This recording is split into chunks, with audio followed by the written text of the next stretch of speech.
మాది నారాయణపేట. నేను 2007లో ధ్యానంలోకి రావడం జరిగింది. 2007లో ధ్యానంలోకి రావడం జరిగింది. అంతకంటే ముందే 1 ఇయర్ ముందు మా అన్నయ్య ధ్యానం చేస్తుండే. ఊరికి కళ్ళు మూసుకొని ఇలా ఇలా చేతిలో చేతులు పెట్టుకొని కళ్ళు మూసుకొని కూర్చుంటే ఏమవుతుంది రా, టైం అంతా వేస్ట్ చేస్తావు అని కొట్లాడేవాడిని వంతోన. అంటే ఎందుకు కళ్ళు మూసుకొని కూర్చుంటే వీళ్ళందరికీ ఏం పని పాట లేకుండా అందరూ ప్రచారం చేస్తారు, ఏమవుతుంది, ఏం టైం వేస్ట్ చేస్తారని నేను బాగా డిస్కస్ చేసేదాన్ని. అసలు వినేదాన్ని కాదు, కళ్ళు మూసుకొని కూర్చోండి అని చెప్తే వినేదాన్ని కాదు. అలాంటి నేను, నాకు ఒక బాబు పుట్టి చనిపోతే నాకు చెప్పలేదు అన్నట్టు వాళ్ళు. బాబు 1.5 day ఉండి చనిపోయాడు. నాకు 15 days అయింది, అప్పటిదాకా కూడా హాస్పిటల్లో ఉన్నారని చెప్పారు. అయితే మా అన్నయ్య నేను ఏడుస్తూ ఉంటే బాగా, లేదా నువ్వు ధ్యానం చెయ్యి నీకు మంచి జరుగుతుంది అన్నారు. మరి ధ్యానం చేస్తే బాబు వస్తాడు అన్నయ్య అంటే, సరే నువ్వు ధ్యానం చెయ్యి అన్నారు. సరే అని చెప్పేసి నేను ధ్యానంలో కూర్చున్నాను. నేను కూర్చున్న కొద్ది సమయానికే నాకు అంటే మెడిటేషన్లో ఇలా కూర్చున్నాను, బ్రీత్ను గమనిస్తున్నాను. నీ బాబు నీ దగ్గరికి రాడు అని నాకు వాయిస్ వినిపిస్తూ ఉంది. ఒక వాయిస్ ఏంటో తెలియదు, అది ఎవరు చెప్తున్నారో కూడా తెలియట్లేదు. ఒక వాయిస్ వినిపిస్తుంది. అది ఏంటి మరి ఏంటి ఇలా వినిపిస్తుంది? నాకు మెడిటేషన్లో కూర్చోబెట్టాడు, మరి కళ్ళు తెరవాలా, ఎప్పుడు తెరవాలి ఏంటి అనేది నాకేం చెప్పలేదు.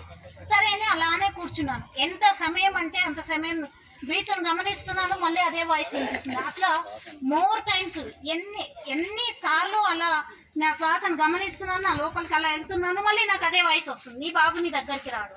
అరే ఏంటిది, ఏం జరుగుతుంది, ధ్యానం చేస్తే మంచి జరుగుతుంది అన్నారేమో, ఇదేమో కూర్చుంటే నీ బాబు నీ దగ్గరికి రాడు అని చెప్తుంది అని.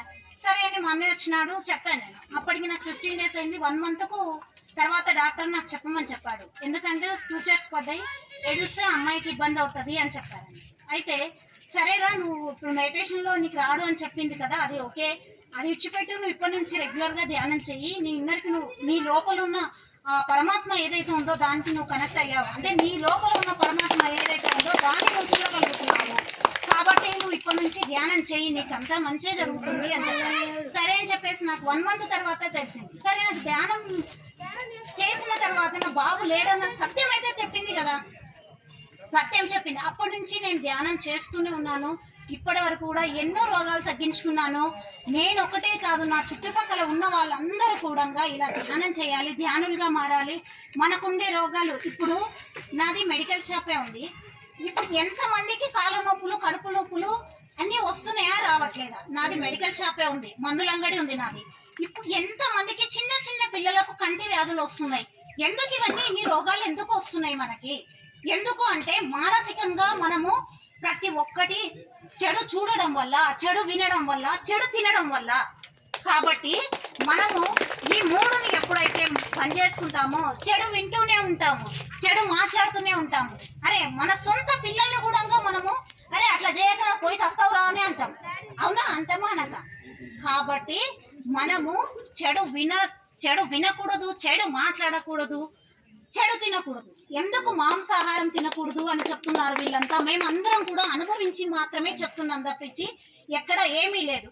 కాబట్టి మీరు ఒక్కటే నిమిషము కూర్చున్న వాళ్ళు కూర్చున్నట్టు ఇట్లా ఒక వేళ్ళలో వేలు పెట్టుకోండి. అందరూ ఇక్కడ ఏం చెప్పినా 100 మంది ఇట్లా వచ్చి చెప్పినా కూడా తెలియదు. మీరు చేస్తేనే, మీరు లోపలికి మీరు వెళ్తేనే తెలుసు. మాస్టర్ సహకరించండి వాళ్ళకి. ఒక్క 2 నిమిషాలు కూర్చోండి, ఒక్క 2 నిమిషాలు అంటే ఎక్కువ మంది ఉన్నప్పుడు బాగుంటుంది, ఎనర్జీ బాగుంటుంది. 2 నిమిషాలు ఒక్క 2 నిమిషాలు కూర్చోండి.